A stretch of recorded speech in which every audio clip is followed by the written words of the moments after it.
Hello everyone. நான் உங்கள் மலர் from Score Clever. இன்னைக்கு January 14, 2026க்கான The Hindu editorials-ஐ நாம ரொம்ப எளிமையா sentence by sentence இங்கிலீஷ்ல படிச்சு தமிழ்ல பொருளும் புரிஞ்சுக்க போறோம். இந்த editorial analysis-ஐ இன்னும் டீடைலா பார்க்கணும், இதிலிருந்து reading comprehension questions solve பண்ணி பார்க்கணும்னு நினைச்சீங்கன்னா எங்க editorial analysis வெப்சைட்டை விசிட் பண்ணுங்க. லிங்க் கீழே டிஸ்கிரிப்ஷன்ல இருக்கு.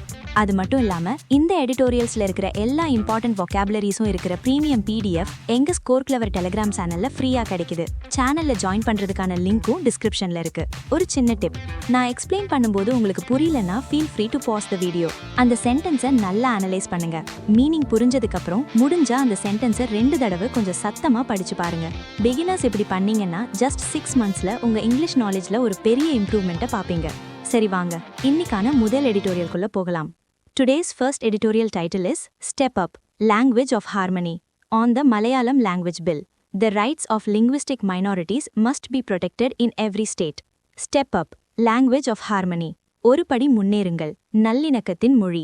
On the Malayalam Language Bill. மலையாள மொழி மசோலாவை பற்றி.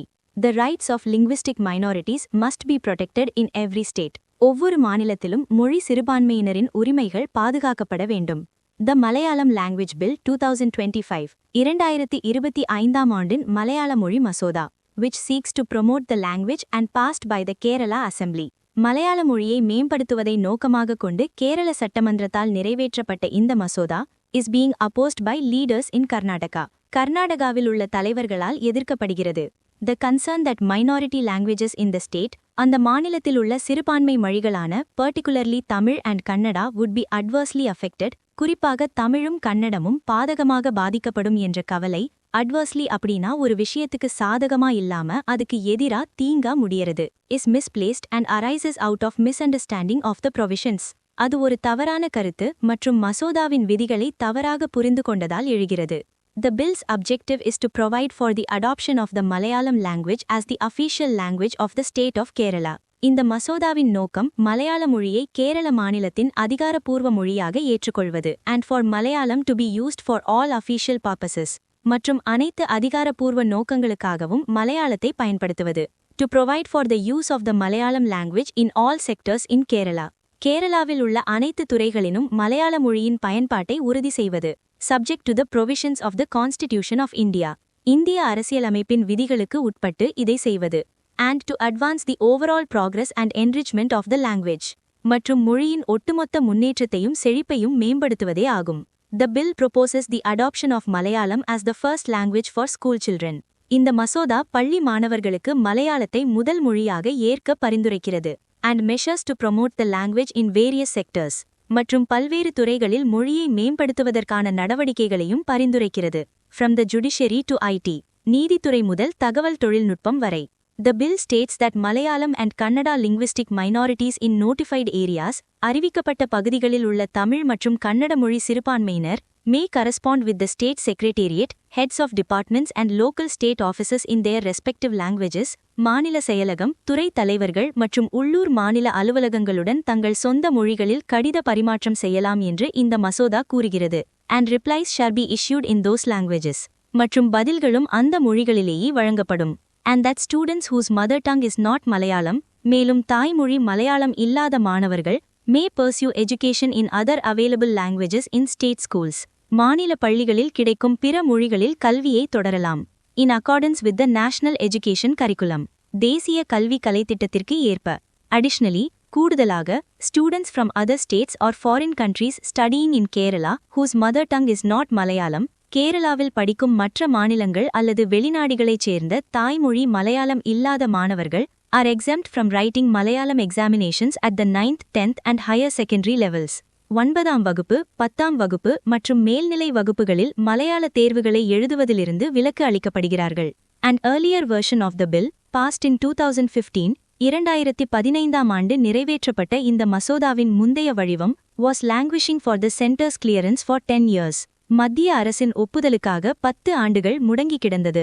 After the center returned the bill, மத்திய அரசு மசோதாவை திருப்பி அனுப்பிய பிறகு, following the Supreme Court of India decision that bills cannot be indefinitely delayed, மசோதாக்களை காலவரையின்றி தாமதிக்க முடியாது என்ற இந்திய உச்சநீதிமன்றத்தின் தீர்ப்பை தொடர்ந்து, the state passed the current version. மாநிலம் தற்போதைய பதிப்பை நிறைவேற்றியுள்ளது. The center, ostensibly, வெளிப்படையாக பார்த்தால், has a policy of promoting all Indian languages. மத்திய அரசு அனைத்து இந்திய மொழிகளையும் ஊக்குவிக்கும் கொள்கையை கொண்டுள்ளது. As do several states. பல மாநிலங்களும் அப்படித்தான். As long as such measures are undertaken alongside those for the protection of the rights of linguistic minorities, மொழி சிறுபான்மையினரின் உரிமைகள் பாதுகாக்கப்படும் நடவடிக்கைகளுடன் இத்தகைய நடவடிக்கைகள் மேற்கொள்ளப்படும் வரை, no other state or the center should have any objection. வேறு எந்த மாநிலமோ அல்லது மத்திய அரசோ எந்த ஆட்சேபனையும் தெரிவிக்கக்கூடாது. Most states, including Kerala and Karnataka, Kerala மற்றும் கர்நாடகா உட்பட பல மாநிலங்களில், have multiple linguistic communities. பல மொழி சமூகங்கள் உள்ளன. The linguistic division of states was only an approximation. மாநிலங்களின் மொழிவாரி பிரிவினை ஒரு தோராயமான ஏற்பாடு, and language borders have weakened due to migration. மற்றும் இடம்பெயர்வு காரணமாக மொழி எல்லைகள் பலவீனமடைந்தது. Language policies at the national and regional levels, தேசிய மற்றும் பிரதேச மட்டங்களில் உள்ள மொழி கொள்கைகள், must account for these realities. இந்த யதார்த்தங்களை கணக்கில் எடுத்துக்கொள்ள வேண்டும். Rather than pursuing a blind cultural agenda of Hindi or any single language promotion. Hindi அல்லது வேறு எந்த ஒற்றை மொழியை மேம்படுத்தும் ஒரு கண்மூடித்தான கலாச்சார நிறுத்தி நிரலை பின்பற்றுவதை விட, to be clear, தெளிவாக சொல்ல வேண்டுமானால், all these languages must have their rightful places in administration and the public sphere. இந்த அனைத்து மொழிகளுக்கும் நிர்வாகத்திலும் பொதுவெளியிலும் அவற்றின் உரையான இடம் இருக்க வேண்டும். To achieve that objective without allowing hostilities between communities, சமூகங்களுக்கு இடையே விரோத போக்கை அனுமதிக்காமல் அந்த நோக்கத்தை அடைவது, is a challenge of nation building. ஒரு நாட்டை கட்டமைப்பதில் உள்ள ஒரு சவால். Mechanisms like the Interstate Council, மாநிலங்களுக்கு இடையேயான வழிமுறைகள், which has been dormant, செயலற்ற நிலையில் இருக்க, must be invested with more authority, அதிக அதிகாரம் அளிக்கப்பட வேண்டும். And wider good faith conversations across linguistic groups promoted. மற்றும் மொழிவாரி குழுக்கள் முழுவதும் பரந்த நல்லெண்ண அடிப்படையான உரையாடல்கள் ஊக்குவிக்கப்பட வேண்டும். சோ இந்த முதல் எடிட்டோரியலோட டோன் என்னன்னு பாத்தீங்கன்னா, அது அனலிட்டிக்கல் அண்ட் இன்ஃபர்மேட்டிவ். ஏன் அப்படி சொல்றேன்னா, இந்த மசோதாவோட ப்ரொவிஷன்ஸ பத்தி விளக்கமா தகவல் தருது. அது மட்டும் இல்லாம, கர்நாடகா தலைவர்களோட கவலைகள் ஏன் தவறானதுன்னு பகுப்பாய்வு செய்து, மொழி சிறுபான்மையினரின் உரிமைகளை எப்படி பாதுகாக்கலாம்னு ஒரு தீர்வையும் சொல்லுது. அதனால இது ஒரு analytical and informative tone. Hey guys, ஒரு சின்ன break. English vocabularies, idioms and phrases எல்லாம் கஷ்டப்பட்டு படிச்சாலும் மறந்து போகுதா? இனி அந்த கவலையே வேண்டாம். கூகுள் பிளே ஸ்டோர்ல இருக்கிற எங்க ஸ்கோர் கிளவர் ஆப்பை டவுன்லோட் பண்ணுங்க. எங்களோட யூனிக் லேர்னிங் டெக்னிக் மூலமா நீங்க ஒரு தடவை படிச்சா போதும், வாழ்க்கையில மறக்கவே மாட்டீங்க. எங்க ஆப் உங்களுக்கு ஒரு கேம் விளையாடுற மாதிரி ஈஸியா எல்லாத்தையும் கத்துக் கொடுக்கும். இந்த மாதிரி ஒரு பாட்காஸ்ட் முயற்சி பத்தி உங்க ஃபீட்பேக்கை மறக்காம கமெண்ட்ல சொல்லுங்க. இந்த மாதிரி ஒரு பாட்காஸ்ட் உருவாக்க நாங்க நிறைய எஃபோர்ட் போடுறோம். சோ ப்ளீஸ் லைக் பண்ணுங்க, உங்க ஃப்ரெண்ட்ஸ் கூட ஷேர் பண்ணுங்க அண்ட் மறக்காம சப்ஸ்கிரைப் பண்ணுங்க. உங்க சப்போர்ட் எங்களுக்கு ரொம்ப முக்கியம். இப்போ நாம ரெண்டாவது எடிட்டோரியலுக்கு போகலாம். அதோட title more for later. German chancellor Friedrich Merz's India visit. Chancellor மெர்ஸின் வருகை ஐரோப்பிய ஒன்றியத்துடன் ஒரு பரந்த ஈடுபாக்கை குறிக்கிறது. மோர் ஃபார் லேட்டர், பின்னாளில் இன்னும் அதிகம். German chancellor Friedrich Merz's India visit. German chancellor Friedrich மெர்ஸின் இந்தியா பயணம். சான்சலர் மெர்ஸின் வருகை ஐரோப்பிய ஒன்றியத்துடன் ஒரு பரந்த ஈடுபாட்டை குறிக்கிறது. Amid tensions on several other foreign policy fronts. பல வெளிநாட்டு கொள்கை முனைகளில் பதட்டங்களுக்கு மத்தியில். German Chancellor Friedrich Merz was the first of several high-level visitors to Delhi. டெல்லிக்கு வரவிருக்கும் பல உயர்மட்ட விருந்தினர்களில் ஜெர்மன் சான்சலர் ஃப்ரெட்ரிச் மெர்ஸ் தான் முதலாமவர். To strengthen India Europe ties. India ஐரோப்பா உறவுகளை வலுப்படுத்த. Preparations are on for the EU-India Summit later this month. இந்த மாத இறுதியில் நடைபெறவுள்ள ஐரோப்பிய ஒன்றியம் இந்தியா உச்சி மாநாட்டிற்கான ஏற்பாடுகள் நடந்து வருகின்றன. When the presidents of the European Commission and Council will attend the Republic Day parade. அப்போது ஐரோப்பிய ஆணையம் மற்றும் கவுன்சிலின் தலைவர்கள் குடியரசு தின அணிவகுப்பில் கலந்து கொள்வார்கள். Plans for French President Emmanuel Macron's visit. French அதிபர் இமானுவேல் மக்ரோனின் வருகைக்கான திட்டங்களும். He will attend the AI Summit in February. அவர் பிப்ரவரியில் நடைபெறும் AI உச்சி மாநாட்டில் கலந்து கொள்வார். Are also being finalized. இறுதி செய்யப்பட்டு வருகின்றன. The meet between Chancellor Merz and Prime Minister Narendra Modi in Ahmedabad. அகமதாபாத்தில் சான்சலர் மெர்ஸுக்கும் பிரதமர் நரேந்திர மோடிக்கும் இடையே நடந்த சந்திப்பு. Was about more than bilateral relations. இருதரப்பு உறவுகளை விட மேலானதாக இருந்தது. It was about reaffirming elements of talks with the EU. இது ஐரோப்பிய ஒன்றியத்துடனான பேச்சுவார்த்தைகளின் கூறுகளை மீண்டும் உறுதிப்படுத்துவது பற்றியதாக இருந்தது. To conclude a long awaited trade agreement, நீண்டகாலமாக எதிர்பார்க்கப்பட்ட வர்த்தக ஒப்பந்தத்தை முடிவுக்கு கொண்டுவர. as Germany is its biggest economy, ஏனெனில் ஜெர்மனி அதன் மிகப்பெரிய பொருளாதாரம் ஆகும். as well as exchanging notes on geopolitical turmoil, அதேபோல் புவிசார் அரசியல் குழப்பங்கள் குறித்தும் கருத்துக்களை பரிமாறிக்கொண்டனர். டர்மாயில் அப்படின்னா ஒரு பெரிய குழப்பம், கலவரம் அல்லது நிச்சயமற்ற நிலை. எஸ்பெஷலி த US's actions, குறிப்பாக அமெரிக்காவின் நடவடிக்கைகள் பற்றி. The leaders also attended a business council meeting. தலைவர்கள் ஒரு வர்த்தக கவுன்சில் கூட்டத்திலும் கலந்து கொண்டனர். where they pitched more investments. அங்கு அவர்கள் அதிக முதலீடுகளை ஈர்க்க பேசினர். with trade passing $50 billion in 2024-25. 2024-25 வர்த்தகம் $50 பில்லியன் தாண்டியுள்ள நிலையில் Germany remains India's largest trading partner in Europe. ஐரோப்பாவில் ஜெர்மனி இந்தியாவின் மிகப்பெரிய வர்த்தக பங்காளியாக தொடர்கிறது. While the talks are understood to have been substantive, the outcomes were in essence a series of joint declarations of interest and MOUs. பேச்சுவார்த்தைகள் ஆழமானதாக இருந்ததாக புரிந்து கொள்ளப்பட்டாலும் முடிவுகள் சாராம்சத்தில் தொடர்ச்சியான கூட்டு ஆர்வ பிரகடனங்கள் மற்றும் புரிந்துணர்வு ஒப்பந்தங்களாகவே இருந்தன.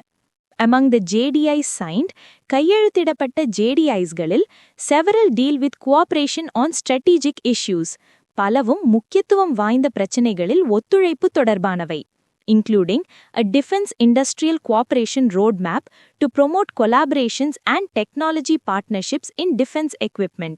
பாதுகாப்பு உபகரணங்களில் கூட்டு முயற்சிகள் மற்றும் தொழில்நுட்ப கூட்டாண்மைகளை மேம்படுத்த. This is seen as a precursor to the enabling agreements for defense purchases. இது பாதுகாப்பு கொள்முதலுக்கான செயல்படுத்தும் ஒப்பந்தங்களுக்கு ஒரு முன்னோடியாக காணப்படுகிறது. Precursor அப்படின்னா ஒரு விஷயத்துக்கு முன்னாடி வர அறிகுறி அல்லது முன்னோடி. That India and Germany have been discussing but have yet to sign on to. இந்தியாவுக்கும் ஜெர்மனிக்கும் இடையே விவாதிக்கப்பட்டு வந்தாலும் இன்னும் கையெழுத்திடப்படவில்லை.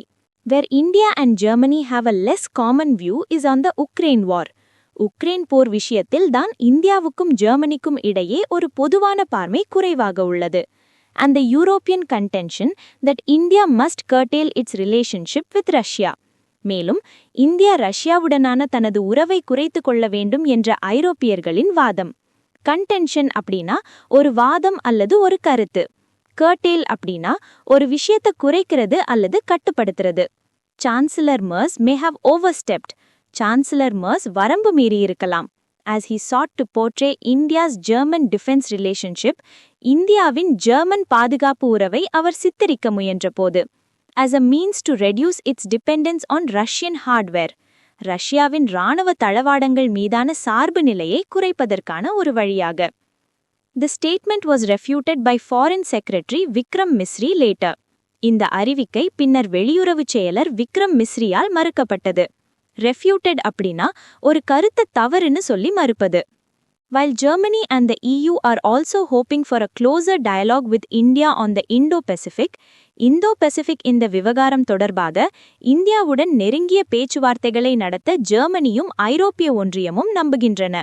Germany's bilateral trade with China pegged at $287 billion in 2024-25. சீனாவுடனான ஜெர்மனியின் இருதரப்பு வர்த்தகம் 2024-25 $287 பில்லியன் மதிப்பிடப்பட்டுள்ளது. has not diversified and China is Germany's largest trading partner. அது பன்முகப்படுத்தப்படவில்லை, மேலும் சீனாவே ஜெர்மனியின் மிகப்பெரிய வர்த்தக பங்காளியாக உள்ளது. It is therefore doubly significant that Chancellor Merz made India his first stop in Asia. எனவே சான்சலர் மர்ஸ் ஆசியாவில் தனது முதல் பயணமாக இந்தியாவை தேர்ந்தெடுத்தது 2 மடங்கு முக்கியம் வாய்ந்தது. The two sides also have differences over the upbringing of 5-year-old Ariha Shah. 5 வயதான அரிஹா ஷாவின் வளர்ப்பு தொடர்பாகவும் இரு தரப்பினருக்கும் இடையே கருத்து வேறுபாடுகள் உள்ளன. Hoops taken away by German Child Services in 2021. அவர் 2021 ஜெர்மன் குழந்தை சேவைகளால் அழைத்துச் செல்லப்பட்டார். Over allegations that her Indian parents abused her. அவரது இந்திய பெற்றோர் அவரை துன்புறுத்தியதாக கூறப்பட்ட குற்றச்சாட்டுகளின் பேரில். Despite India's appeals, இந்தியாவின் வேண்டுகோள்களையும் மீறி, Mrs. Shah continues to live in German foster care with only periodic consular and parental visits. அவ்வப்போது தூதரக மற்றும் பெற்றோர் சந்திப்புகளுடன் மட்டுமே. And little sustained exposure to Indian culture or languages. மேலும் இந்திய கலாச்சாரம் அல்லது மொழிகளுடன் நீடித்த தொடர்பு சிறிதளவே உள்ளது.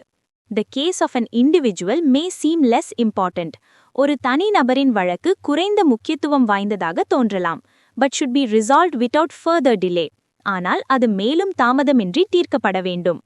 So, இந்த 2வது எடிட்டோரியலோட டோன் என்னன்னு பாத்தீங்கன்னா, இதுவும் அனலிட்டிக்கல். ஏன் அப்படி சொல்றேன்னா, ஜெர்மன் சான்சலரோட இந்திய பயணத்தோட நோக்கங்களையும் முடிவுகளையும் இது பகுப்பாய்வு செய்யுது.